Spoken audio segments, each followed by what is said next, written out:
Hi, my name is Lauren. I am the sustainability lead at Tatcha. I'm here today to do our first sustainable explainable. We asked you guys to send in questions, which you did, and it's amazing. We actually had so many questions that we are going to split this up into a couple different videos focusing on different topics. So today's topic is really going to be packaging and ingredients. So with that being said, let's dive in. The first question was, are you considering more sustainable packaging? Yes, we are moving into more recyclable and more efficient packaging, so that has been a huge driver for us and one of our main focuses, and I'll get more specific on that in answering a couple of the other questions that we had, but short answer is yes. The next question is, are you planning on letting us ship skincare empties to have them refilled and sent back? So this kind of gets at how are we approaching sustainability, because for us, we really wanted to make sure that we were thinking of it holistically and in terms of reducing our overall environmental impact.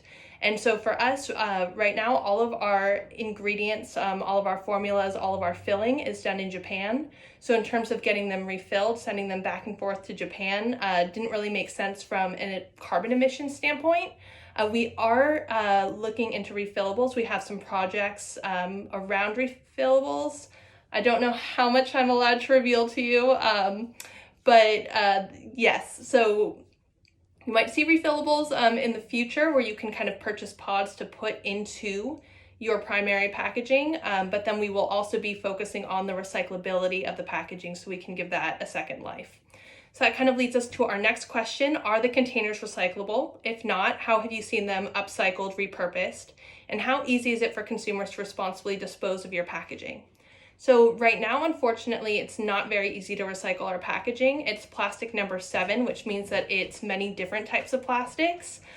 So one of the big things that we've been doing is trying to figure out how do we do these monomaterial, so one kind of plastic, and make sure that it's easier for you guys to be environmentally friendly.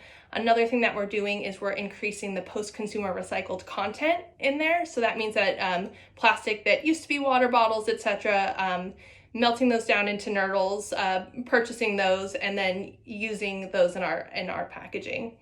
In terms of how we've seen them repurposed or upcycled, we actually love when you guys share your little tips and tricks and send those into Customer Love. They'll send them around the office, so we've stolen quite a few of yours. But we have seen moisturizer jars used to organize junk drawers. And so storing paper clips, rubber bands, we've seen people put potpourri in them and use them in the bathroom. I think one of the favorites around the office is the camellia lip balm jars and using them as pill containers to put on your desk or in your purse. So yes, please send anything that I have not listed because we love learning from you all. The next question is, where's your packaging sourced from? We have a lot of different places that we source. Some of them are in Japan, China, Taiwan, but one thing that we do is when you look at packaging, there are kind of a couple different options for how to pursue that. You can do stock packaging, which is packaging that has been designed by the manufacturer, and then you kind of just pick how you want it decorated. Or you can do custom packaging, which is what Tatcha does. And that's where we have our team of designers at Tatcha, and they sit with the manufacturers, and we design exactly how we want it to look. And so if you look at a lot of our Tatcha packaging, we have the rounded shoulders or kind of the Natsume shape. And that means that there was a mold that was made just for us, and only we use it to do the packaging. So that kind of answers that question. Product sourcing. So how are you ensuring your ingredients are from sustainable sources, and how do your ingredients help the communities that they're grown in? This is a great question because a lot of our hero ingredients are grown in Japan. And so when you think about Japan, there are different prefectures that are renowned for different crops.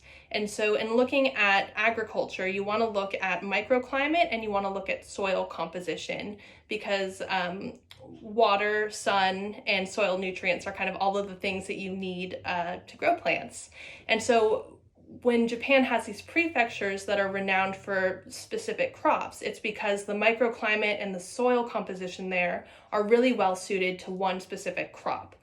So that means that you're not using fertilizers, you're not having to rely on like heating lamps or greenhouses, etc., because everything about the environment is just kind of perfect for that plant. So a really great example for us is Akita Prefecture and the rice that we grow. And one of the main concerns that you usually have with rice is that it's so water intensive. And so if you're in a drought prone area, you don't want a lot of clean water being diverted for rice because that's not very efficient. And the great thing about Akita Prefecture is you look at it and there's a lot of snow and there's a lot of forest. And both of those are really conducive to clean water creation, which is then used in the rice cultivation. And then kind of going to the second part of that question, which is how does it help local communities? It provides a lot of livelihood opportunities that focus on maintaining the environment and in doing things that are supporting the health of the environment rather than degrading it. So that is kind of all of the time that I have today, but if you want to know anything deeper than what I've talked about here, if you have a question that really can't wait until the next Sustainable Explainable, please feel free to email me at sustainability@tatcha.com. Those emails go to me, so I will be answering them, and I could talk about this stuff all day, so I hope to see some of your questions in there. Have a great day. Bye.